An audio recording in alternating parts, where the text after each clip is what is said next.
abakunzi b'ibiganiro vy'abagorozi. Uyu munsi muri kumwe na Jean Gentien Ndayishimiye. Tukaba tugiye kurabira hamwe imwe mu ngwara ibangamira igitsina gore. Nayo si yindi ni infection urinaire.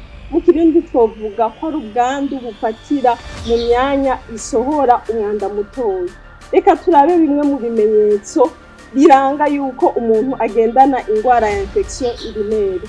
Hariho gusasatwa, umuntu akumva yo kwiyagaza mu bwami bw'abakenyezi. Hariyo ibintu bisohoka binuka cane biva mu bwami bw'abakenyezi.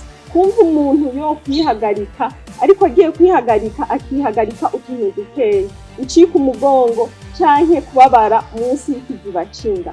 Iyi ngwara rero ikunda guterwa n'agakoko bise Escherichia coli canke E. coli mu Congereza. Mbega iyi ngwara twoyivura gute? Umuti wa mbere ni ukunywa amazi menshi n'imiburiburi litiro n'igice ku munsi. Umuti wa kabiri ni ukuzinduka ugahekenya ibiyiko bibiri vy'inzuzi graine de courge. Saa sita ugahekenya ikaroti zibiri. Ku mugoroba ugafata udutete dutatu twa tungurusumu ukadukatagurira mu bifungurwa vyo ku mugoroba. Ukabikora imisi indwi yikurikiranya.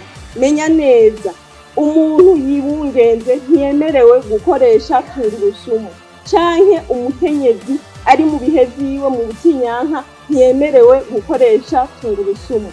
Umuti wa nyuma ni uwo bita bain de siège. Kwicara mu mazi yatetswe muri homahe ukayicaramo iminota 10 gushika kuri 15. Ayo mazi woyategura gute?